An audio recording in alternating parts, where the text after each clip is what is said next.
Hey hi guess, இன்னைக்கு நாம பார்க்க போறது ஒரு வித்தியாசமான ஒரு நோஸ்டாலஜிக் ஃபீலிங் கொடுக்குற ஒரு படம். இந்த படத்துல வர நம்ம ஹீரோயின் சராசரி மக்கள் மாதிரி எல்லாருக்கூடயும் சகஜமா வாழ்ந்துட்டு வந்தாங்க. ஆனா அப்படி இவங்க வாழ்ந்துட்டு வரும்போது அவங்களோட வாழ்க்கையில ஒரு பேரநார்மல் ஆக்டிவிட்டி ஏற்படுது. அதை இவங்க எப்படியாவது சரி பண்ணியே ஆகணும் அப்படின்னு ஒரு ஸ்பிரிச்சுவல் அட்வைசர் கிட்ட போய் உதவி கேட்கறாங்க. அப்படி இவங்க உதவியை கேட்டு அந்த அமானுஷ்ய விஷயத்த அவங்க வாழ்க்கையில இருந்து விரட்ட ட்ரை பண்ணும்போது அவங்களுக்கு ஒரு பயங்கரமான அவங்க குடும்பத்தோட ஒரு மிகப்பெரிய ரகசியம் அவங்களுக்கு தெரிய வருது. அப்படி அந்த ரகசியம் என்ன, இவங்கள ஏன் அந்த ஆன்மா தொல்லை பண்ணணும், இதை எல்லாத்தையும் வெறுவெறுப்பா நடுவுல ஒரு ட்விஸ்டோட சொன்ன கதை தான் 2009 வெளியான தி அன்பார்ன். அண்ட் ஒன்ஸ் அகைன் இது உங்க நேரோ டைம் தமிழ் சேனல். வீடியோவை பார்த்துட்டு இருக்கவங்க சப்ஸ்கிரைப் பண்ணலைன்னா மறக்காம சப்ஸ்கிரைப் பண்ணிக்கோங்க. பக்கத்துல இருக்கிற பெல் ஐகானை பிரஸ் பண்ணி அதுல ஆளுங்கதை செலக்ட் பண்ணுங்க. அப்பதான் அப்புறம் இந்த மாதிரியான வீடியோஸ் எல்லாம் உங்களுக்கு நோட்டிபிகேஷனா வரும். இந்த வீடியோ பிடிச்சிருந்தா மறக்காம உங்க ஃப்ரெண்ட்ஸ் அண்ட் ஃபேமிலிக்கு ஷேர் பண்ணுங்க. இந்த வீடியோ பிடிச்சிருந்தா மறக்காம ஒரு லைக்கும் கொடுங்க. படத்தோட ஆரம்பத்துல நம்ம ஹீரோயினை காட்டுறாங்க. நம்ம ஹீரோயினோட பேரு கேசி. நம்ம ஹீரோயினை பொறுத்த வரைக்கும் அவங்களுக்கு சொந்தம்னு சொல்லி அவங்களோட அப்பா மட்டும்தான் இருக்காரு. அவங்க அம்மா இவங்க பிறந்த கொஞ்ச நாள்லயே இறந்து போயிருப்பாங்க. கூட பிறந்தவங்கன்னு யாருமே கிடையாது. இவங்களும் அவங்களோட வாழ்க்கையை ரொம்ப சகஜமா தான் வாழ்ந்துட்டு இருப்பாங்க. எப்பவும் போல ஒரு நாள் காலையில எந்திரிச்சு ஓட போகும்போது அந்த ரோட்ல ஒரு கிளவுஸ் இருக்கிறத அவங்க பாக்குறாங்க. அது யாரோடதா இருக்கும் அப்படின்னு சொல்லி இவங்க அதை எடுத்து பார்க்கும்போது அந்த சமயத்துல அவங்களுக்கு பின்னாடி ஒரு சின்ன பையன் இருக்கிறத அவங்க கவனிக்கிறாங்க. அவங்க கையில அதே கலர்ல ஒரு கிளவுஸ் இருக்கு, இன்னொரு கையில அந்த கிளவுஸ் இல்ல. அந்த பையனை பாருங்களேன், அந்த பையன் பாக்குறக்கே ஒரு மாதிரி வித்தியாசமா இருக்கான். அவனோட கண்களும் ஒரு மாதிரி வெள்ளை அடிச்ச மாதிரி இருக்கு. இவங்களும் ஆச்சரியமா பாக்குறாங்க, ஏன்னா இந்த ரோட்ல இந்த ஒரு பையன் மட்டும் தான் தனியா இருக்கான் அப்படின்னு. ஆனா திடீர்னு பார்த்தா அந்த இடத்துல அந்த பையனை காணோம். அதுக்கு பதிலா ஒரு முகமூடி போட்ட நாய்க்குட்டி அங்க இருக்கு. அது என்ன பண்ணுதுன்னா அங்க இருந்து மெதுவா காட்டுக்குள்ள ஓட ஆரம்பிக்குது. நம்ம ஹீரோயினும் அந்த நாயை ஃபாலோ பண்ணிக்கிட்டே அந்த காட்டுக்குள்ள போகும்போது அந்த நாய் முகமுடியா அங்கேயே கழட்டி போட்டுன்னு அங்கிருந்து ஓடி போயிருக்கும். இவங்க அதை எடுத்து பார்க்க ட்ரை பண்ணா அது நல்லா பூமியில புதஞ்ச மாதிரி இருக்கும். மெதுவா அதுல இருக்கிற எல்லா இலைகளைகளையும் நகர்த்தி உள்ள அப்படி என்னதான் இருக்கு அப்படின்னு பார்க்க ட்ரை பண்ணும்போது பார்த்தா அந்த பூமிக்குள்ள ஒரு ஜாடி இருக்கு. அந்த ஜாடிக்குள்ளேயோ முழுசா பிறக்காத ஒரு குழந்தையோட உடல் அதுக்குள்ள பதப்படுத்தப்பட்டிருக்கு. இத அவங்க பார்த்துக்கிட்டே இருக்கும்போது திடீர்னு அந்த குழந்தை அதோட கண்ணை திறக்கும் பாருங்க. அப்படியே கட் பண்றாங்க. பார்த்தா இது எல்லாமே நம்ம ஹீரோயினுக்கு ஒரு கனவு மாதிரி தெரியும். ஆக்சுவலி இவங்களுக்கு இது முதல் தாட்டி கிடையாது. இந்த மாதிரி நிறைய தடவை சின்ன வயசுல இருந்து இவங்களுக்கு இந்த கனவு வந்துகிட்டே தான் இருக்கும். இத அவங்க ஃப்ரெண்டு ரோமி கிட்ட சொல்லும் போது, இங்க பாரு கேசி, நீ எப்ப பார்த்தாலும் ஒரே கனவு தான் திரும்ப திரும்ப என்கிட்ட சொல்லிட்டு இருக்க, புதுசா எதுவும் கனவு காண மாட்டியா, நீ திரும்ப திரும்ப சொல்ற அந்த ஜாடிக்குள்ள இருக்கிற குழந்தை எனக்கு கேட்டு கேட்டு அழுத்தே போச்சு. இவங்க இப்படி பேசிட்டு இருக்கும் போது நம்ம ஹீரோயின் இருக்காங்க இல்லையா, அவங்க பேபி சிட்டரா அவங்க பக்கத்து வீட்டுல வந்திருப்பாங்க ரெண்டு குழந்தைங்கள பாத்துக்கிறதுக்காக. இவங்க ரோமி கூட பேசிட்டு இருக்கும் போதே அந்த குழந்தைங்க இருக்கிற ரூம்ல இருந்து ஏதோ ஒரு சத்தம் வரும். அதை இவங்க அந்த வாக்கி டாக்கில தான் கேட்பாங்க. நீ ஒரு நிமிஷம் இரு, குழந்தைங்க எந்திரிச்சிட்டாங்கன்னு நினைக்கிறேன், நான் போய் பார்த்துட்டு வரேன் அப்படின்னு சொல்லிட்டு அங்க இருந்து போறாங்க. அப்படி போய் அந்த குழந்தைங்க இருக்கிற ரூம்குள்ள போனா அந்த தொட்டில ஒரு கை குழந்தை இருக்கும். அந்த தொட்டிலுக்கு வெளியிலயோ ஒரு சின்ன பையன் கண்ணாடியை அந்த குழந்தை கிட்ட காட்டிட்டு இருக்கான். அந்த கண்ணாடியை காமிச்சு இதை நீ பாத்துக்கிட்டே இரு, இதை நீ பாத்துக்கிட்டே இரு அப்படின்னு அவன் சொல்லிட்டு இருக்கும் போது நம்ம ஹீரோனுக்கு ஒண்ணுமே புரியல. நீ என்ன பண்ற மேடி, முதல்ல இங்க இருந்து போய் தூங்கு அப்படின்னு சொல்லும் போது அந்த பையன் அந்த கண்ணாடியை வச்சு நம்ம ஹீரோயின் முகத்திலே ஒரு கூட போட்டுருவான். அப்படி பண்ணது மட்டும் இல்லாம அவன் இன்னொரு விஷயத்தையுமே அவன் சொல்லுவான். இந்த மாதிரி ஜம்பி மறுபடியும் பொறுக்க போறான் அப்படின்னு அவன் சொல்றான். ஜம்பினா யாரு என்ன இது எதுவுமே நம்ம ஹீரோயினுக்கு தெரியாது. இவங்க என்ன பண்றாங்கன்னா ராத்திரி அந்த பசங்களோட அம்மா அப்பா வந்த உடனே அவங்க கிட்ட இருந்து நான் கிளம்புறேன் அப்படின்னு சொல்லிட்டு அங்கிருந்து வெளியில வராங்க. இவங்க வெளியில வரும்போது அதே மாதிரி ப்ளூ கலர் கிளவுஸ் அந்த ரோட்ல விழுந்து கிடக்குது. தான் கனவுல பார்த்தா அதே கிளவுஸ் இங்க இருக்கிறது அவங்களுக்கு கொஞ்சம் ஆச்சரியமா இருக்கு. அவங்க அப்படியே அங்கிருந்து நேரா வீட்டுக்கு போறாங்க. வீட்டுல நம்ம கேசியோட அப்பா மட்டும் தான் இருப்பாரு. அவங்க ராத்திரி ஃப்ரெஷ் அப் ஆயிட்டு தூங்கலாம் அப்படின்னு போகும்போது அந்த கண்ணாடிக்கு பின்னாடி இருந்து ஏதோ ஒரு சத்தம் கேக்குது. இவங்களும் போய் செக் பண்ணி பாக்குறாங்க. பார்த்தா அதுல எதுவுமே இல்ல. சரி எல்லாம் பிரம்மையா இருக்கும். அதனாலயே அவங்க அங்கிருந்து போய் தூங்க ஆரம்பிக்கிறாங்க. ஆனா அவங்க போய் தூங்க ஆரம்பிச்சதுக்கு அப்புறமா தான் தெரியுது உண்மையிலேயே அதுக்குள்ள ஏதோ ஒண்ணு இருக்கு. இப்ப அதுக்கப்புறமா அடுத்த நாள் காலையில நம்ம ஹீரோயின் எந்திரிச்சு அவங்களோட பிரேக்ஃபாஸ்ட ரெடி பண்ணும்போது தெரியாதனமா அவங்க உடைச்ச ஒரு முட்டையில ஒரு பெரிய பூச்சி வேற இருந்துரும். அதை பார்த்த உடனே அவங்க பயந்து போயிருவாங்க. அதை தூக்கி கழுகு போட்டுட்டு வேற ஒண்ணு செய்யலாம் அப்படின்னு பார்க்கும்போது ஜன்னலுக்கு வெளியில நேத்து ராத்திரி பேபி சிட்டிங் பண்ண போன வீட்டுல மேட்டின்னு ஒரு பையன் இருந்திருப்பான் இல்லையா, அந்த பையன் அந்த ஜன்னலுக்கு வெளியில நிக்கிறான். அண்ட் அது ஒரு பெரிய விஷயமா எடுத்துக்காம அவங்க நேரா கிளம்பி அவங்களோட காலேஜுக்கு போறாங்க. அங்க போய் கிளாஸ் அட்டென்ட் பண்ணிட்டு இருக்கும்போது லெக்சரர் லெக்சர் எடுத்துட்டு இருப்பாரு. பயங்கரமா லெக்சர் போறனால நம்ம ஹீரோயினுக்கு தூக்கமும் பயங்கரமா வரும். அந்த தூக்க கலக்கத்துல அந்த போர்டுல இருக்கிற எல்லா எழுத்துக்களும் அப்படியே அவங்களுக்கு உல்டாவா தெரியும். அதாவது நேத்து அந்த பையன் சொல்லிருப்பானே ஜம்பி மறுபடியும் பிறக்க போறான் அப்படின்னு, அது எல்லாமே அந்த இடத்துல எழுதப்பட்டிருக்கும். ஏன் ஈவன் அவங்க நோட்ல நோட்லயே அது நிறைய டைம் எழுதுன மாதிரி அவங்களுக்கு தெரியுது. திடீர்னு பார்த்தா காலையில பார்த்தா அத்தி பூச்சி இவங்க மேல ஊர்ற மாதிரி இருக்கு. இதை பார்த்த உடனே அவங்க ரொம்ப பயந்து போயிருவாங்க. அதனால என்ன பண்றாங்கன்னா, நான் இங்க இருந்து கிளம்புறேன் அப்படின்னு சொல்லிட்டு அவங்க அங்க இருந்து கிளம்புறாங்க. பின்னாடியே அவங்களோட பாய் ஃப்ரெண்டுமே போறாங்க. நம்ம பாய் ஃப்ரெண்டோட பேரு வந்து மார்க். அதுக்கப்புறமா ரூமி கூட இவங்க பேசிட்டு இருக்கும்போது அப்பதான் ரூமி இவங்க கண்ணுல ஏதோ ஒண்ணு வித்தியாசமா இருக்கிறத கண்டுபிடிக்கிறாங்க. இதை பார்த்து இவங்களும் லைட்டா ஷாக் ஆயிருவாங்க. அதனாலே டாக்டர் கிட்ட இதை போய் காட்டும் போது அவரு பார்த்து என்ன சொல்லுவாருன்னா, இது வந்து ஒரு வித ஹெட்ரோகோமியா அப்படின்னு சொல்லுவாங்க. அதாவது ஒரு கண்ணோட கலரை விட இது கொஞ்சம் வித்தியாசமா இருக்கும். இது வந்து பெருசா பயப்படுற விஷயம் கிடையாது. இது ஜெனடிக்ஸால பாதிக்கப்படுறதுதான். அதுக்கப்புறமா இவங்களும் மார்க்கும் அங்கிருந்து கிளம்பவும் செய்யறாங்க. அப்படி இவங்க போயிட்டு இருக்கும் போது நம்ம ஹீரோயினுக்கு திரும்பவும் அந்த கனவுல பார்த்தா அதே பையன் அந்த ரோட்ல நிக்கிற மாதிரி அவங்களுக்கு தெரியுது. ஆக்சுவலி இது ரிப்பீட்டடா நடந்துகிட்டே தான் இருக்கு. அந்த பையன் யாருன்னு கூட அவங்களுக்கு தெரியாது. ஏன் அவங்க கனவுலையும் நேர்லயும் வரானோ அவங்களுக்கு தெரியாது. அதுக்கப்புறமா வீட்டுக்கு வந்து ஃப்ரெஷ் அப் ஆயிட்டு போய் தூங்கலாம் அப்படின்னு பார்க்கும்போது திரும்பவும் அந்த கண்ணாடிக்கு பின்னாடி ஏதோ ஒண்ணு இருந்து அந்த கண்ணாடியை தட்டி சத்தம் எழுப்புற மாதிரி அவங்களுக்கு கேக்குது. இவங்களும் என்னன்னு போய் ஓபன் பண்ணி பாக்குறாங்க. பார்த்தா அதுல எதுவுமே இல்ல. சரின்னு அதை க்ளோஸ் பண்ணிட்டு திரும்பவும் போறாங்க. பார்த்தா மறுபடியும் அங்கதுல இருந்து சத்தம் கேக்குது. ஆனா இந்த தாட்டி போய் திரும்பவும் அந்த கதவை திறந்தா உண்மையிலேயே அந்த கண்ணாடிக்கு பின்னாடி ஏதோ ஒண்ணு இருக்கு. அதுவும் அவங்க கனவுல வந்து அதே பையன். இத பார்த்த உடனே நம்ம ஹீரோயினுக்கு தூக்கி வாரி போட்டுரும். அன்னைக்கு ராத்திரி மார்க்குமே நம்ம ஹீரோயினோட வீட்டுல தான் இருப்பான். அவனும் வந்து செக் பண்ணி பாக்குறான். பார்த்தா அங்க எதுவுமே இல்ல. நம்ம ஹீரோயின் அந்த கண்ணாடியை பார்த்து ரொம்பவே பயந்து போயிருவாங்க. அதனாலே அடுத்த நாள் காலையில அதை கழட்டி அவங்களோட கபோர்ட்ல வச்சு போட்டிடுறாங்க. அதுக்கப்புறமா எப்பவும் போல காலையில எழுந்திரிச்சு ஜாகிங் போயிட்டு இருக்கும் போது இவங்க பேபி சிட்டிங் பண்ணிருப்பாங்க இல்லையா, அந்த வீட்டுல வந்து நிறைய கார்ஸ் அதுக்கப்புறம் போலீஸ் இருக்கிறத வந்து அவங்க கவனிக்கிறாங்க. என்னாச்சு அப்படின்னா அவங்க வீட்டு பக்கத்துல இருக்கிற நெய்பர் கிட்ட கேட்கும் போது அவங்களோட கடைசி குழந்தை மூச்சு விடுறதே இல்ல அப்படின்னு அவங்க சொல்றாங்க. ஆக்சுவலி அந்த கப்பலோட ஒரு கை குழந்தை இருந்திருக்கும் இல்லையா, அந்த குழந்தை இறந்து போயிருக்கும். இவங்க அதை பார்க்கும்போது அந்த வீட்டுல இருக்கிற ஜன்னல் வழியா அந்த பையன் நம்ம ஹீரோயினே பார்த்துட்டு இருக்கிற மாதிரி தெரியுது. இப்ப அப்படியே அங்கிருந்த நேரம் நம்ம ஹீரோயினோட ஐ செக்அப்க்கு லேப் டெஸ்ட் எல்லாம் எடுத்திருப்பாங்க. அந்த ரிசல்ட்ஸ் எல்லாம் இன்னைக்கு தான் வந்திருக்கும். அதை வந்து டாக்டர் செக் பண்ணி பார்த்துட்டு நான் அப்பவே சொன்ன மாதிரி தான், இது ஜஸ்ட் நார்மல் கேஸ் தான், உங்களுக்கு எந்த பிரச்சனையும் இல்ல. ஆனா நான் உங்ககிட்ட ஒரு விஷயம் கேட்கணும்னு இருந்தேன். நீங்க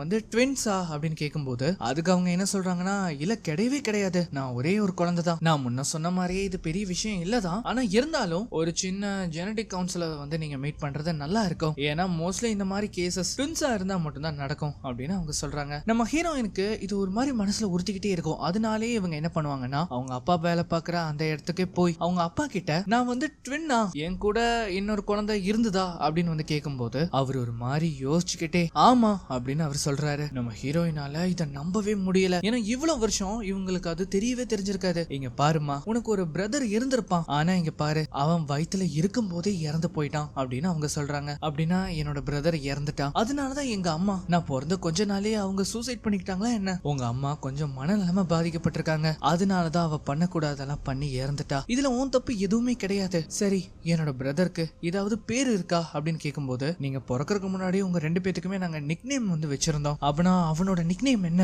அப்படின்னு அவங்க கேட்கும்போது அப்பதான் அவர் ஒரு விஷயத்த சொல்லுவாரு. அது கேட்ட உடனே அவங்க ஒரு மாதிரி அதிர்ந்து போயிருவாங்க. என்னன்னா அந்த குழந்தையோட பேர் வந்து ஜம்பி. நம்ம ஹீரோயின் உடனே என்ன பண்றாங்கன்னா, அவங்களோட பழைய போட்டோஸ் எல்லாம் இருக்கும் இல்லையா, அதெல்லாமே எடுத்து பாக்குறாங்க. அப்படி வந்து அவங்க அந்த போட்டோகிராஃப்ஸ் எல்லாம் பார்த்துட்டு இருக்கும்போது அவங்க கைக்கு 2 வீடியோ டேப்ஸுமே கிடைக்கும். அது மட்டும் இல்லாம ஒரு நியூஸ் பேப்பர் துண்டோட ஒரு சின்ன போட்டோவுமே அவங்க கைக்கு வந்து கிடைக்கும். அந்த நியூஸ் பேப்பர்ல சோஃபி அப்படிங்கிற பேரு அவங்க வந்து குறிப்பிட்டிருப்பாங்க. நம்ம ஹீரோயின் அந்த போட்டோவை வந்து எடுத்து பார்க்கும்போது அந்த போட்டோல இருக்கிறது அவங்க அம்மான்னு அவங்களுக்கு தெரியும். ஆனா அவங்களுக்கு பக்கத்துல ஒரு கண்ணாடி இருக்கும், அதுல ஒரு ரிஃப்ளெக்ஷன் தெரியுது. அதுவும் அது ஒரு சின்ன பையனோட ரிஃப்ளெக்ஷன். அந்த சோஃபியோட அட்ரஸ் வந்து அந்த நியூஸ் பேப்பர்ல இருந்திருக்கும். அதை பார்த்த உடனே அடுத்த நாள் காலையிலே ரோமியோ கூட்டிட்டு அவங்க இருக்கிற ஏரியாக்கு வந்து போறாங்க. ஆக்சுவலி அந்த சோஃபிங்கிறவங்க இந்த வயசானவங்களால தங்க வைக்கிறதுக்கு ஒரு ஸ்டே மாதிரி இருக்கும் இல்லையா, அங்கதான் வந்து இவங்க வசிக்கிறாங்க. நம்ம ஹீரோயினுக்கு என்ன சந்தேகம்னா, இதுக்காக அவங்க அம்மா அவங்களோட ஆர்டிக்கலை வந்து அவங்க பர்ஸ்ல வச்சிருக்கணும். அது மட்டும் இல்லாம அந்த போட்டோ அதை பார்க்கவே ஒரு மாதிரி வித்தியாசமா இருக்கு. அதாவது அந்த போட்டோல இருக்கிற அந்த பையன் உன் கனவுல வந்ததுன்னு சொன்னியே,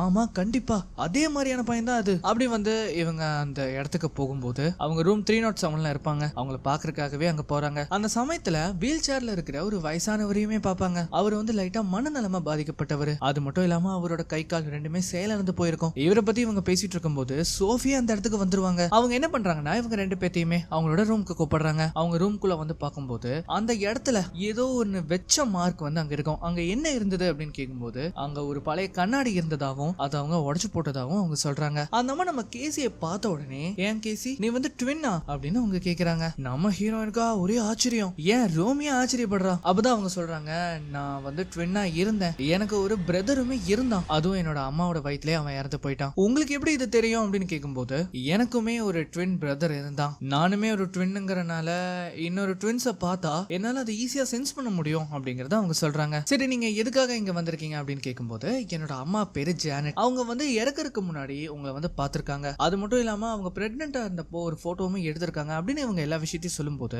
அந்த அம்மா முகத்தை பாருங்களேன், அவங்க ஒரு மாதிரி ஆகுறாங்க. இந்த அம்மாவோட ஆர்டிக்கலுமே அவங்க வந்து காட்டுறாங்க. அவங்க கையில ஒரு ஸ்டார் மானியான ஒரு சின்ன செயினுமே இருக்கும். அந்த ஆர்டிக்கலை படிச்ச உடனே அவங்க ரொம்பவும் மாறுறாங்க. அது மட்டும் இல்லாம அவங்க அம்மாவோட அந்த போட்டோவை காமிச்சிட்டு, இவங்களை உங்களுக்கு தெரியுமா? இல்ல, எனக்கு தெரியாது. சரி, அவங்கள விடுங்க. அந்த மிரர்ல இருக்கிற ரிஃப்ளெக்ஷன் அந்த பையனாச்சு யாருன்னு தெரியுமா அப்படின்னு கேட்கும்போது, அதை பார்த்து அவங்க பயந்து போய் உடனே இங்க இருந்து கிளம்பிருங்க, மரியாதையா இங்க இருந்து கிளம்புங்க அப்படின்னு மாறுறாங்க. பசங்களுக்கு இது என்னன்னே புரியல. ஏன்னா அந்த அம்மா ஸ்டார்டிங்ல பார்க்கும்போது ரொம்பவும் காமா நல்லா வரவேற்றாங்க. ஆனா அப்படியே அன்னியன் மாதிரி மாறிட்டாங்களே. நம்ம ஹீரோயினுக்கு குழப்பமே என்னன்னா, அவங்கள பார்த்த உடனே அவங்க ட்வின்னு அவங்க கண்டுபிடிச்சிருக்காங்க. இங்க பாரு, அது சின்ன கெஸிங்கா கூட இருக்கலாம், இந்த வயசான பாட்டிங்களே இப்படிதான் அப்படின்னு சொல்லும்போது, இல்ல, அவங்களுக்கு ஏதோ ஒண்ணு தெரிஞ்சிருக்கு. இங்க பாரு, இது எல்லாமே ஒரு கோ இன்சிடென்ஸா இருக்கும். அதை எல்லாத்தையுமே நீ கனெக்ட் பண்ணி குழப்பிக்கிட்டு இருக்க. அப்பனா நான் பேபி சிட்டிங் பார்க்க போன இடத்துல அந்த கை குழந்தை எப்படி இறந்தது? அந்த மேட்டிங்கிற அந்த பையன் என்ன தெரியுமா சொன்னா? ஜம்பி திரும்பவும் பிறக்க போறான்னு சொன்னா. அந்த ஜம்பி யாரு? எங்க அப்பா அம்மா என் பிரதருக்கு வச்ச அந்த நிக் நேம் தான் அந்த ஜம்பி. இங்க பாரு, உனக்கு இந்த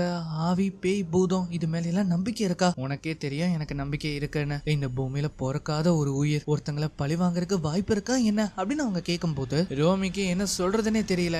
ஏன்னா நம்ம ஹீரோயின் என்ன நினைக்கிறாங்கன்னா, அவங்க அம்மா வயித்துல அந்த இறந்து போன அவங்க பிரதர் திரும்பவும் ஆவியா வந்து அவங்கள பழிவாங்க நினைக்கிறதா இவங்க நினைக்கிறாங்க. நம்ம ஹீரோயின் அவங்க அம்மாவோட ஸ்டப்ஸ் எல்லாம் செக் பண்ணி பார்த்துட்டு இருக்கும்போது, அவங்களுக்கு 2 வீடியோ டேப்ஸ் வந்து கிடைச்சிருக்கும் இல்லையா, அதை மார்க்கிட்ட கொடுத்து அதை பிளே பண்ண சொல்றாங்க. அப்படியே அந்த வீடியோ டேப்ல என்ன வந்து ரெக்கார்ட் பண்ணப்பட்டிருக்குன்னா, அவங்க அம்மா அட்மிட் ஆன அந்த பழைய ஹாஸ்பிட்டல். அப்படி இவங்க பார்க்கும்போது அந்த ஹாஸ்பிட்டல் பாக்குறதுக்கே ஒரு மாதிரி பயங்கரமா பாலடைச்ச மாதிரி இருக்கும். அதுல நிறைய பேர் அட்மிட்டும் ஆயிருப்பாங்க. அவங்க அம்மா இருக்கிற ரூமையும் அவங்க வந்து ரெக்கார்ட் பண்ணிருப்பாங்க. அந்த ரூமோட டோர் அது கிட்ட வரும்போது அப்படியே அந்த டேப் ரெக்கார்ட் வந்து கட் ஆகுது. அப்பதான் நம்ம ஹீரோயின் சொல்றாங்க, அந்த ஹாஸ்பிட்டல்ல தான் எங்க அம்மா இறந்து போனாங்க, அந்த டோருக்கு பின்னாடி அவங்க தூக்கு மாட்டி இறந்துட்டாங்க அப்படின்னு அவங்க சொல்றாங்க. எனக்கு என்னமோ என்னோட அம்மா இது எல்லாமே எனக்கு தெரியணுங்கிறதுக்காக தான் இந்த ஸ்டப்ஸ் எல்லாமே விட்டுட்டு போயிருக்காங்கன்னு நான் நினைக்கிறேன். அவங்க என்கிட்ட ஏதோ ஒண்ணு சொல்லணும்னு நினைக்கிறாங்க, ஆனா என்னன்னு தான் எனக்கு தெரியல. இப்ப அதுக்கப்புறமா நம்ம ஹீரோயினும் மார்க்கும் ஒரு பார்ட்டிக்கு வந்து வந்திருப்பாங்க. அங்க நிறைய பேர் இருக்காங்க. எல்லாருமே ஜாலியா பார்ட்டி பண்ணிட்டு இருக்கும் போது நம்ம ஹீரோயினுக்கு திரும்பவும் அவங்களுக்கு ஏதோ ஒரு மாதிரி ஆகிற மாதிரி இருக்கு. அவங்க கண்ணுக்கு அந்த ஜம்பிங்கிற அந்த பையன் வர்றது அவங்களுக்கு தெரியுது. இவங்க என்ன பண்றாங்கன்னா, நேரா வாஷ்ரூமுக்கு போய் அவங்க முகத்தை எல்லாம் கழுகிட்டு அங்கிருந்து போலாம் அப்படின்னு பார்த்தா,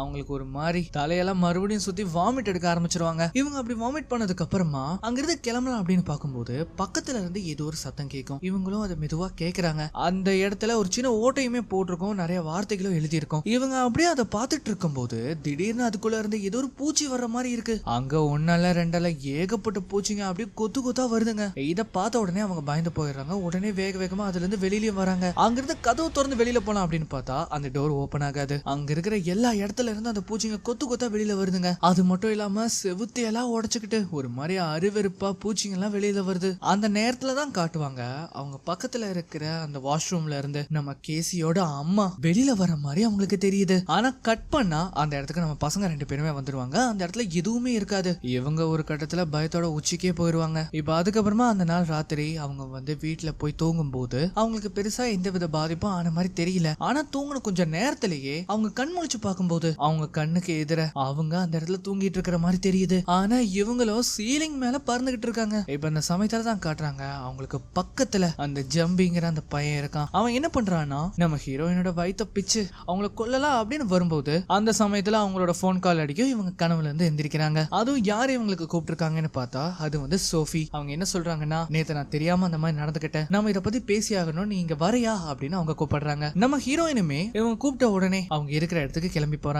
அப்படியே அவங்கள பார்க்கும்போது அவங்க என்ன சொல்றாங்கன்னா, உன்னோட அம்மா எனக்கு நீ வந்து ஒரு ட்வின்னு எனக்கு சொன்னதே கிடையாது, ஆனா நான் உன்னோட கண்ணை பார்த்த உடனே கண்டுபிடிச்சிட்டேன் நீ ஒரு ட்வின்னு. அந்த ரிஃப்ளெக்ஷன்ல ஒரு பையன் இருக்கான் இல்லையா, அது வந்து உன்னோட கிரேட் அங்கிள். நான் உனக்கு சொல்லியிருக்கேன் இல்லையா, எனக்கு ஒரு ட்வின் பிரதர் இருந்தான். அவன் பேர் வந்து பார்ட்டோ. அவன் 1944 இறந்துட்டான். அப்ப அது வந்து நாசி படையினர்கள் இருந்த காலம். எங்களை ஒரு டாக்டர் கிட்ட கூட்டிட்டு போறேன்னு சொல்லி ஒரு சோல்ஜர் கிட்ட கூட்டிட்டு போனாங்க. அவருக்கு ட்வின்ஸ பார்த்தாலே ஒரு தனி இருப்பு இருந்தது. நாங்க போன இடத்துல ஏகப்பட்ட ட்வின்ஸ் இருந்தாங்க. அவரை பாக்குறதுக்கு ரொம்ப அழகாவும் ரொம்ப தன்மையாவும் நடந்துகிட்டாரு. நாங்க என்ன நினைச்சோம்னா, நாங்க அங்கிருந்து காப்பாற்றப்பட்டிருக்கோம் தான் நினைச்சோம். ஆனா அப்ப எங்களுக்கு தெரியல, நாங்க இங்கேயே வசமா மாட்டிக்க போறோம்னு. அந்த நாசிஸ் என்ன நினைச்சாங்கன்னா, இந்த ட்வின்ஸ் மூலமா ஜெனடிக்ஸ்ல இருக்கிற நிறைய மிஸ்ட்ரிக்கு விடை கிடைக்கும்னு அவங்க நம்பினாங்க. அதுக்காக அவங்க ஒரு மிகப்பெரிய எக்ஸ்பெரிமெண்ட் பண்ணாங்க. அதுவும் சாதாரண எக்ஸ்பெரிமெண்ட் எல்லாம் கிடையாது, அது ரொம்பவே ஹாரிபிளா இருந்தது. அவங்களுக்கு இந்த ட்வின்ஸ்ல ரொம்ப வித்தியாசமான ஒரு அட்ராக்டிவான விஷயம்னாலே அது இந்த ஐ கலர் மட்டும்தான். அதனாலேயே அது எதனால வருதுன்னு கண்டுபிடிக்கிறதுக்காக நிறைய இன்ஜெக்ஷனை பயன்படுத்தினாங்க. அதுவும் அவங்களோட கண்கள்லயே. இதனால நிறைய குழந்தைங்க அவங்களோட பார்வையை இழந்துட்டாங்க. இன்னும் சில குழந்தைங்க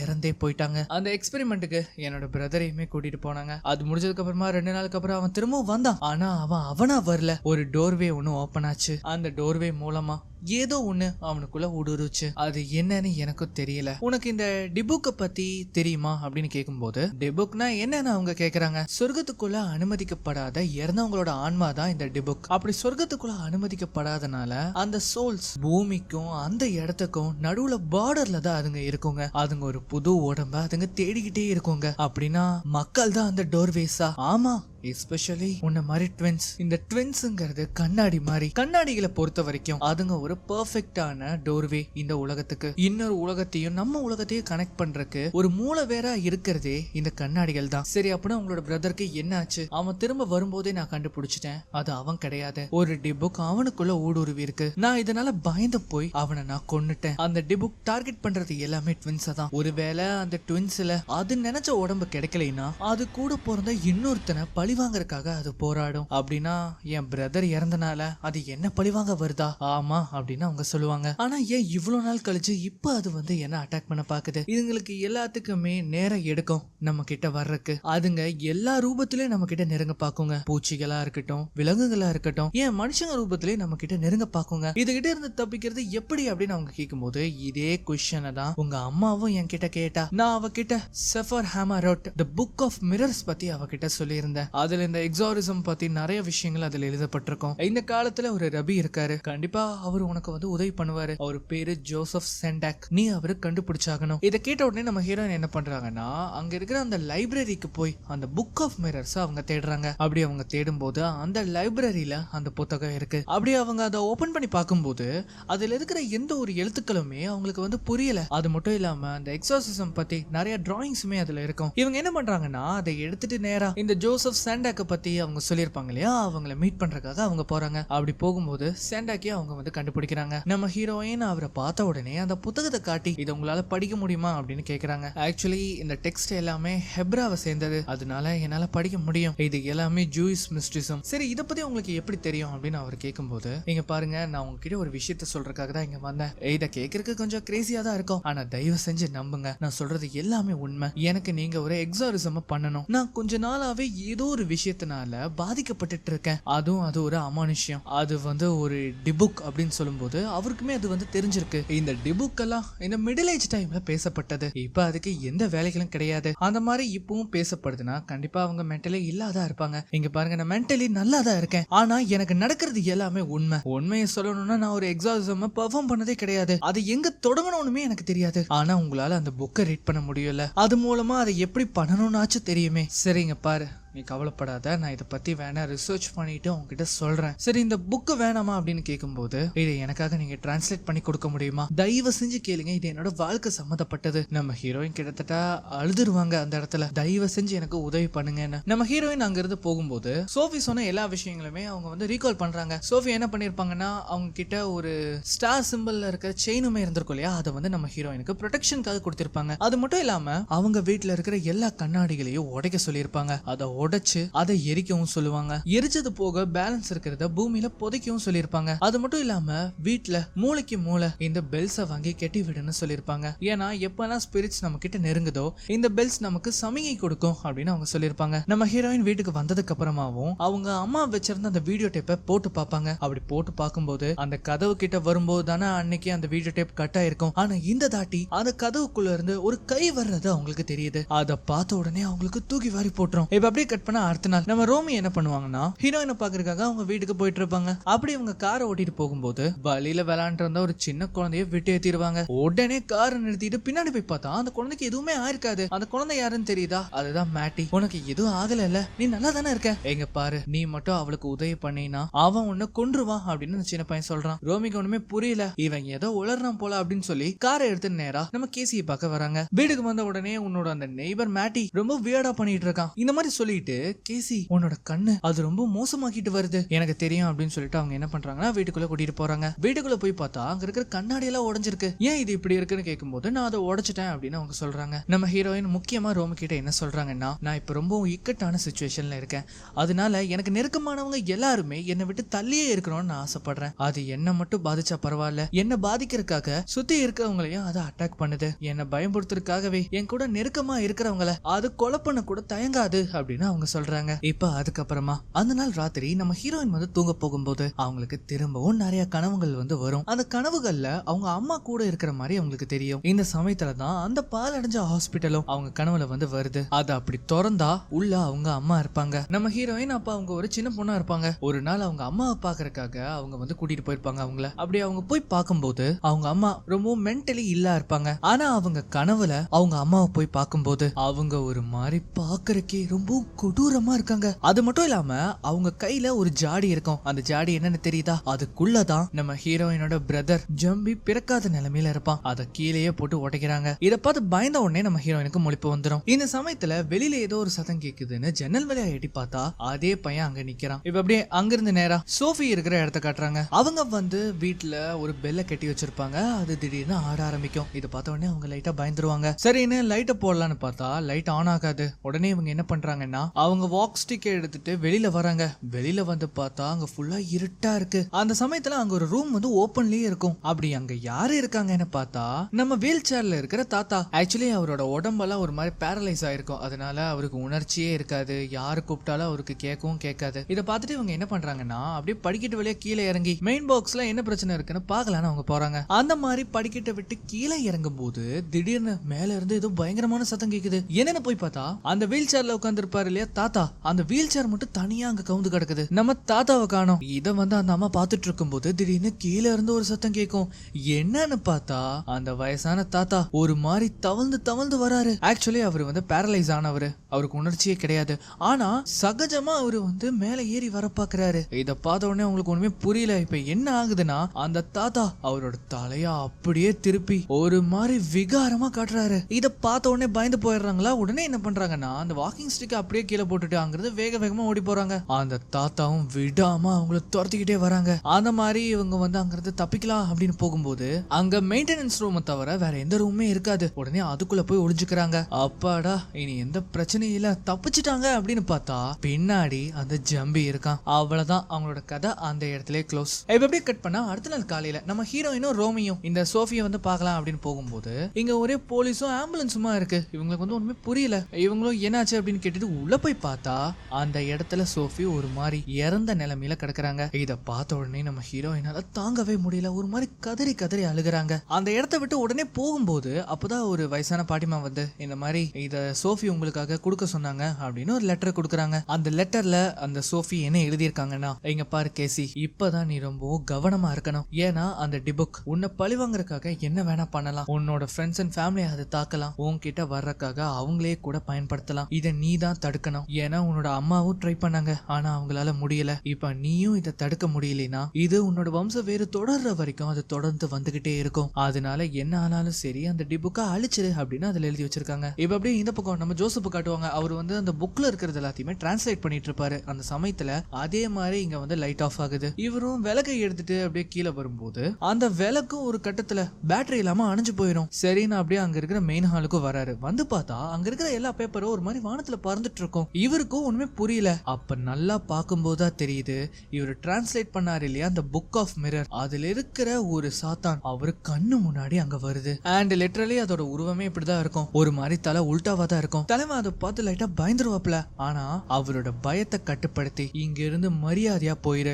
உன்னால எதுவுமே பண்ண முடியாது அப்படின்னு சொல்லும்போது அது மெதுவா பின்வாங்குது. அது பின்வாங்கும் போது அங்க லைட்ஸுமே ஆன் ஆகுமா, அது ஒரே அடியா அங்கிருந்து போயிடும். இப்ப அதே சமயம் இங்க நம்ம ஹீரோயினும் ரோமியும் வீடியோ வீடியோ கால்ல இத பத்தி பேசிட்டு இருக்காங்க. இந்த பிரச்சனை ரொம்ப சீரியஸா போயிட்டு இருக்குங்கிறது நம்ம ஹீரோயினுக்கு நல்லாவே தெரியுது. ஆனா ரோமி இது வந்து அசால்ட்டா தான் எடுத்துக்கிறாங்க. இந்த சமயத்துல ரோமியோட வீட்டு கதவை யாரோ தட்டுவாங்க. சரி இரு நான் போய் பார்த்துட்டு வரேன் அப்படின்னு சொல்லும்போது இல்ல நீ போகாத, இந்த சமயத்துல நீ போக கூடாது, அட ஒன்னும் ஆகாதுப்பா, நீ கொஞ்ச நேரம் இரு வந்துடுறேன் அப்படின்னு சொல்லிட்டு அங்கிருந்து போவாங்க. அந்த சமயத்துல தான் நம்ம ஹீரோயின் அவ வீட்டுல இருக்கிற ஒரு மிரரை நோட்டீஸ் பண்றா.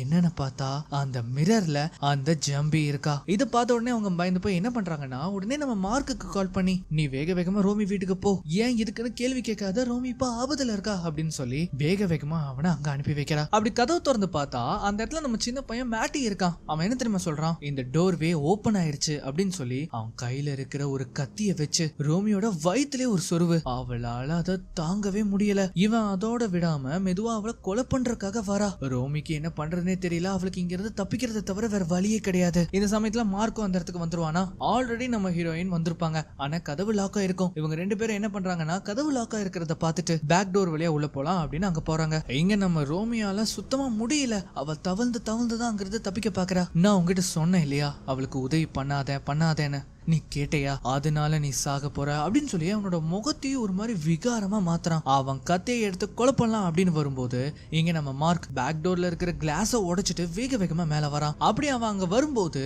அந்த பையன் ஒரு மாதிரி விகாரமா இருப்பான். அவனை அப்படியே பிடிச்சு தூக்கி வீசுறாப்புல நம்ம மார்க். அவனை அந்த இடத்துல வச்சு பொழக்கலாம் அப்படின்னு பார்க்கும்போது இல்ல ஒரு நிமிஷம் இரு ஏன் அப்படின்னு கேட்கும்போது இனி அவன் உடம்புல அது இல்ல அப்படின்னு அவ சொல்றா. என்னன்னு பார்த்தா இப்ப அந்த ஆன்மா நம்ம ரோமியோட உடம்புக்குள்ள பூந்திருக்கும். அவக்குள்ள போன உடனே அவ ஒரு மாறி ஆகுறா. இத பார்த்த உடனே பயந்து போய் மேடியை கூப்பிட்டுட்டு வேக வேகமா அங்கிருந்து கிளம்புறாங்க. இவங்க அங்கிருந்து போன உடனே போலீஸ் ஸ்டேஷனுக்கு இத பத்தி இன்ஃபார்ம் பண்ணிடுவாங்க. ரெஸ்கியூ டீமும் அந்த இடத்துக்கு வந்திருக்கோம். நம்ம ஹீரோவும் ஹீரோயினும் இதுக்கு ஒரு முற்றுப்புள்ளி வச்சே ஆகணும்னு ஒரு முடிவு பண்றாங்க. அதனாலேயே அடுத்த நாள் காலையில நம்ம ஜோசப்பை மீட் பண்றதுக்காக அங்க போறாங்க. அங்க போய் பார்த்தா நிறைய பேர் பாஸ்கெட் பால் வந்து ஆடிட்டு இருப்பாங்க. இவங்க அங்க போய் ஜோசப்பை மீட் பண்றாங்க. அவர் வந்து என்ன சொல்றாருன்னா முதல்ல இதுக்கு சம்மதிக்க மாட்டாருன்னு தான் சொல்லியிருப்பாரு.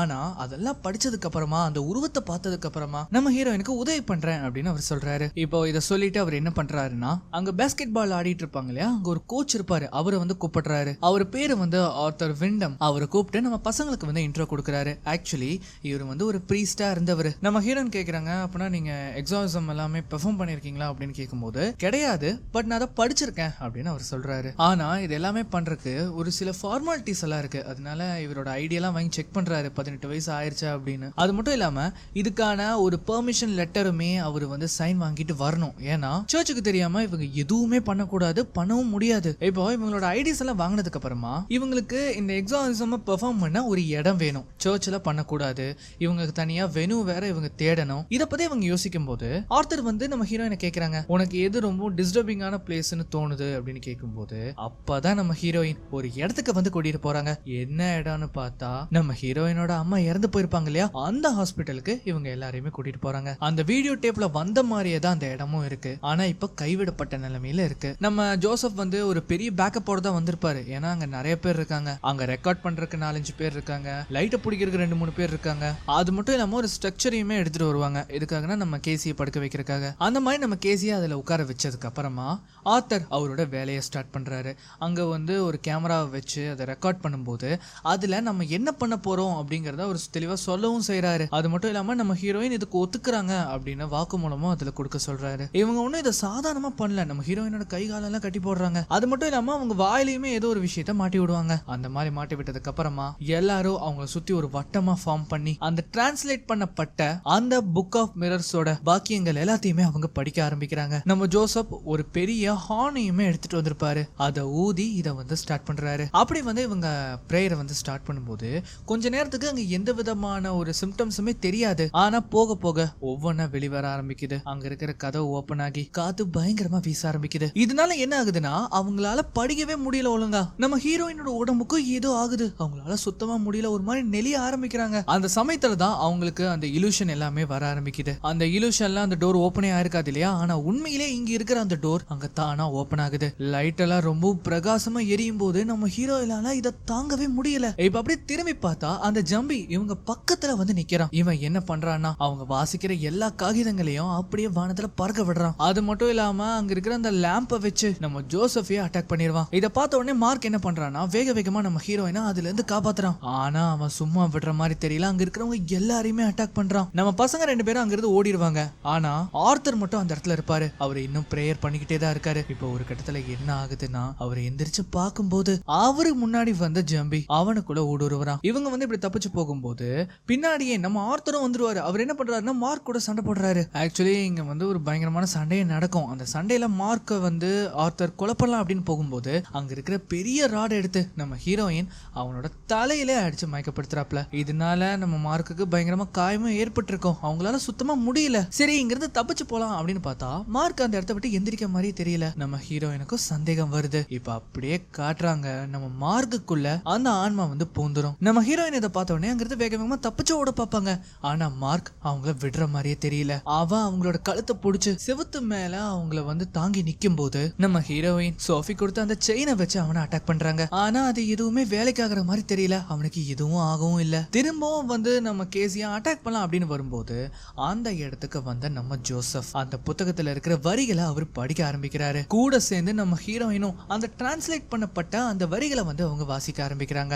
எந்த மாதிரி வாசிக்கும் போது அவனால அதை தாங்கவே முடியல. போதும் போதும் நிறுத்துங்க அப்படின்னு அவன் சொல்லுவான். ஆனா அதையும் கேட்காம இவங்க எல்லாம் பண்றனால அவனால அதை தாங்க முடியாம மேல இருந்து அப்படியே கீழே விழுந்துருவான். நம்ம ஹீரோயினும் போய் பாக்குறாங்க. பார்த்தா நம்ம மார்க் அந்த இடத்துல இறந்து போயிட்டான். அதுக்கப்புறமா எல்லா பிரச்சனையும் முடிஞ்சிருச்சு அப்படின்னு நம்ம நினைச்சிட்டு இருக்கும் போது நம்ம ஹீரோயினை காட்டுவாங்க. அவங்க வழக்கம் போல காலையில ஜாகிங் போயிட்டு இருக்கும் போது அவங்க நடந்த எல்லா விஷயத்தையும் அவங்க நினைச்சு பாக்குறாங்க. அவங்களுக்கு டேட் தள்ளி போயிருக்க அவங்க பிரெக்னெண்டா இருக்கிற விஷயம் அவங்களுக்கு தெரிய வருது. அப்படியே அதை போய் டாக்டர் கிட்ட செக் பண்ணும்போது அப்பதான் இங்க ஒரு ட்விஸ்டே. அந்த டாக்டர் என்ன சொல்றாங்கன்னா உங்களுக்கு டபுள் கங்க்ராச்சுலேஷன்ஸ், ஏன்னா உங்களுக்கு ட்வின்ஸ் பிறக்க போறாங்க அப்படின்னு அவங்க சொல்றாங்க. இதை கேட்ட உடனே நம்ம ஹீரோயினுக்கு அள்ளு விட்டுரும். அப்பதான் அவங்க நினைச்சு பாக்குறாங்க மேட்டி என்ன சொல்லியிருப்பான், ஜம்பி திரும்பவும் பிறக்க போறான் அப்படின்னு. அதே மாதிரி அதுல இருக்கிற அந்த குழந்தைங்கள்ல ஒண்ணு நம்ம ஹீரோயினை பார்த்து கை காட்டும். அப்படி கை காட்டுறதோட இந்த படம் முடிவடையுது. சோ எப்படி இருந்தது இந்த படம்?